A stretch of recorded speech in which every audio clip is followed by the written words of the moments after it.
आदाब नाजरीन, मैं सनम एजाज और आप देख रहे हैं ग्राउंड रिपोर्ट। हालात और वाक़ात पर हमारी पहली नज़र। शुरुआत कश्मीर की सियासत से करें या कश्मीर में नेशनल कॉन्फ्रेंस के लोग जिसे गुपकार डिक्लेरेशन का बूथ कहते हैं, और सरकारी सतह पे कुछ ये बताया जाता है कि क्रिकेट स्कैंडल हुआ है। और उसी क्रिकेट स्कैंडल में आज लगातार यूँ कहें तो एक हफ्ते में दूसरी बार फारूक अब्दुल्ला को ईडी के दफ्तर पर बुलाया गया और श्रीनगर में आज दूसरी बार उनसे पूछताछ भी की गई। इससे पहले भी उससे पूछताछ हुई है और आज की इस हफ्ते की ये दूसरी पूछताछ पर सुबह सुबह फारूक अब्दुल्ला के फर्जंद उमर अब्दुल्ला का ट्वीट भी आया और उमर अब्दुल्ला ने अपने ट्वीट में बताया कि आज उनके वालिद का यानी फारूक अब्दुल्ला का जन्मदिन था और जन्मदिन पर उन्हें आज ईडी की तरफ से बुलाया जाना उनके लिए तोहफा भी था। ये फारूक अब्दुल्ला के फर्जंद का जन्मदिन के हवाले से भी बयान, और ये भी साथ साथ में बताते चले कि आज भी फारूक अब्दुल्ला से लगभग 7 घंटे तक पूछताछ हुई है। सुबह 11:30 से 4 बजे के करीब उन्हें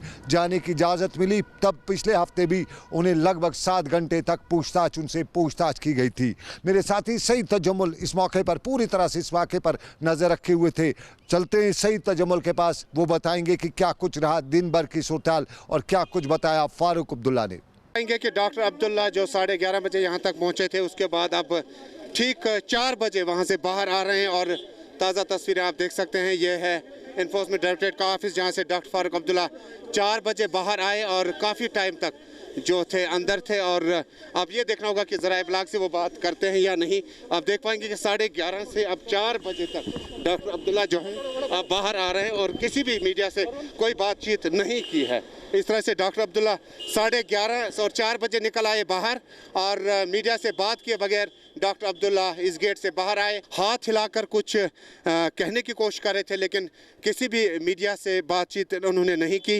हालांकि आज का जो तस्वीरें थोड़ी सी डिफरेंट थी। ये जो गेट है, पहले वाले जो इन्फोर्समेंट की तरफ से जो पहली उन्हें पूछताछ की गई थी, उस वक्त गाड़ियाँ जो थी इस गेट से बाहर थी, लेकिन आज डॉक्टर अब्दुल्ला की जो गाड़ी थी वो गेट के अंदर ली गई थी, जिसका गालिबन सुबह से ही इशारा मिल रहा था कि डॉक्टर अब्दुल्ला जो हैं उससे अब बातचीत शायद ज़रा इब्लाग से करने का मौका नहीं मिलेगा। और ये तस्वीरें, ताज़ा तरीन तस्वीरें आप देख पाएंगे कि डायरेक्टर इन्फोर्समेंट के आज के बुलावे के बाद डॉक्टर फारूक अब्दुल्ला बाहर आए और बाहर आने के बाद बगैर किसी बातचीत के वो सीधे बाहर निकले। लेकिन देखने वाली बात होगी अब डॉक्टर फारूक अब्दुल्ला इतने घंटों तक 11:30 से ठीक 4 बजे तक यहाँ लगातार बैठने के बाद उन्हें क्या कुछ पूछताछ की गई है और क्या कुछ बाहर निकल आएगा। लेकिन जो भी है, आज की इस पूछताछ के बाद दोबारा ये बात सामने आई कि डॉक्टर फारूक अब्दुल्ला रिलैक्स्ड थे थोड़े से पहले दिन से, और जब पहले पेशी पे बुलाया था तो तब उनका मूड थोड़ा सा डिफरेंट था, लेकिन आज बाहर आए और किसी भी मीडिया चैनल से कोई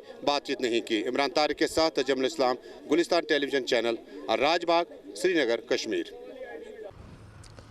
श्रीनगर में फारूक अब्दुल्ला से ईडी की पूछताछ क्रिकेट स्कैंडल में, और नेशनल कॉन्फ्रेंस के हल्के इस पर सवाल उठा रहे हैं। सियासी जमातें भी इस पर कुछ बवाल करना चाहती हैं और आज दूसरी बार फारूक अब्दुल्ला से पूछताछ हुई। जिस तरह तजम्मुल बता रहे थे कि मीडिया से उन्होंने बात नहीं की आज इस मौके पर, परसों उन्होंने बात की थी और जब मीडिया ने उनसे पूछा था कि क्या ये गुपकार डिक्लेरेशन के हवाले से, तो उन्होंने कहा क्या था कि तहरीक रुकती नहीं है और उन्होंने कहा था कि उनके साथ जो कुछ भी हो वो अलग बात, लेकिन गुपकार डिक्लेरेशन जारी रहेगी। आज उमर फारूक अब्दुल्ला ने इस पर कोई बात, या यूं कहें मीडिया से कोई बात नहीं की। ये एक पहलू तस्वीर का, लेकिन तस्वीर का दूसरा पहलू, और आज यौम शहदा, पुलिस यौम शहदा था और आज पुलिस की यौम शहदा की सबसे बड़ी तकरीब श्रीनगर के जवन के इलाके में हुई, जहां रियासती गवर्नर मनोज सिन्हा ने मेहमान खसूसी के बतौर फ़राइज़ अंजाम दिए। यहाँ पुलिस सरबराह भी थे, पुलिस अफसरान भी थे और पुलिस जवान भी थे, और पुलिस जवानों से लेकर अफसरान तक तकरीर करते हुए रियासत के LG मनोज सिन्हा ने जम्मू कश्मीर पुलिस की पीठ थपथपाई और ये भी बताया कि रियासत के हालात में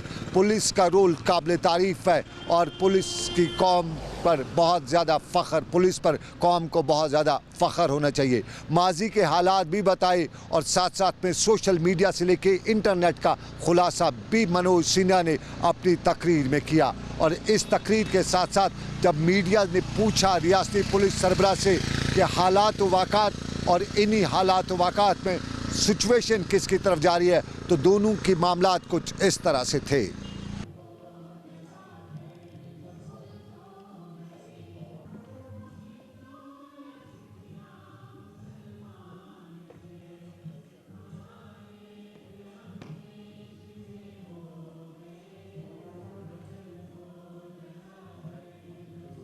हमें अपने वीर शहीदों के जज्बे को, उनकी हिम्मत को, उनकी वीर गाथा को हर घर, हर स्कूल, हर कॉलेज तक पहुंचाने की जरूरत है, ताकि नई पीढ़ी को यह एहसास हो सके कि वो जो जिंदगी खुल करके जी रहे हैं, रात को चैन से सो रहे हैं, उनके लिए हमारे पुलिस और फोर्सेस के वीर जवानों ने, उनके परिवार वालों ने कितना बड़ा त्याग किया है और हर रोज इतनी बड़ी तपस्या करके अपनी जिंदगी गुजार रहे हैं। मेरे लिए व्यक्तिगत रूप से आज का दिन भावनात्मक है।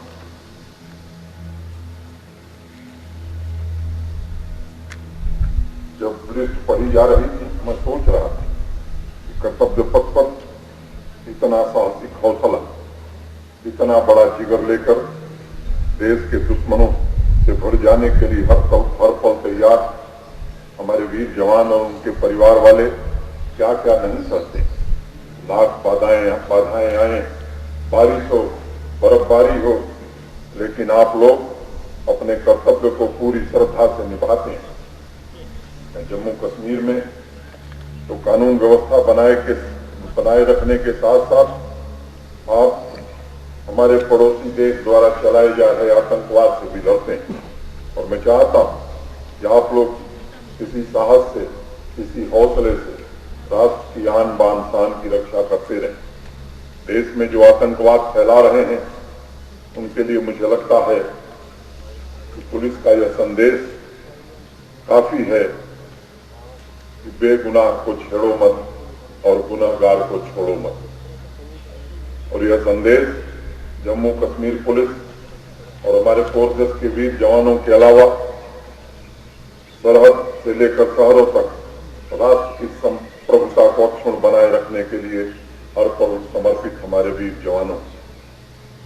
मैंने एक वीर सिपाही के दिल के भाव कभी पढ़े थे और उन्होंने कहा था, मुझे छाती से अपनी सूल लगा लेना है भारत मां, मैं अपनी मां की बाहों को तरसता छोड़ आया।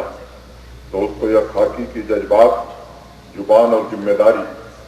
और पिछले 2 साल में जम्मू कश्मीर पुलिस को जो 684 शौर्य पदक मिले, वह आप लोगों के पराक्रम का जीता जागता उदाहरण। ये हम सबकी जिम्मेदारी है और विशेष रूप से मेरी जिम्मेदारी है कि आप लोगों की भलाई, आपके परिवारजनों की देखभाल के लिए जो भी जरूरी कदम उठाने हों, उसे जरूर उठाया जाएगा। का जो दिन है, ये हमारे शहीदों की याद में हम लोग सब एकत्रित होते हैं, उनको याद करते हैं, उनको नमन करते हैं, उनको खराज अकीदत पेश करते हैं।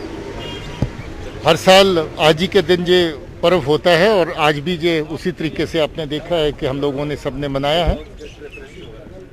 मुझे फ़ख्र है कि हमारे जो नौजवान बहादुर साथी, जो हमारे वतन के प्रति जो उनकी जिम्मेवारियां हैं, लोगों के प्रति जो उनकी जिम्मेवारियां हैं, यही एक हरकत है जो बिल्कुल नापाक इरादे जो दुश्मन के हैं उनको जाहिर करती है। ऐसी सूरत में जहां कोई वर्दीधारी, कोई ऑफिसर अपने घर में अपने परिवारजनों को अपनी जिम्मेवारी निभाने के बाद मिलने के लिए जाता है और उसको निशाना बनाया जाता है, इसका जवाब तो बराबर दिया जाएगा।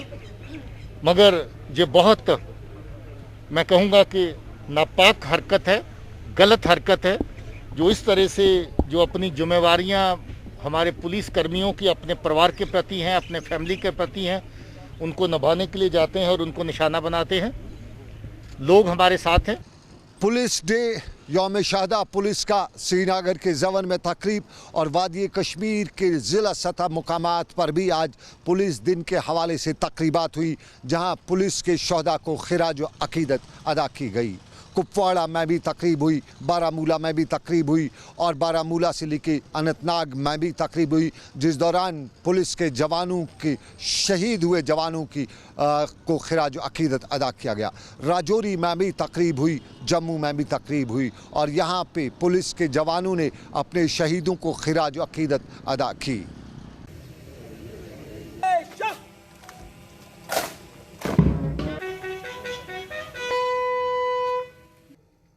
उनकी कुर्बानियों को याद करते हुए हम सबकी आंखें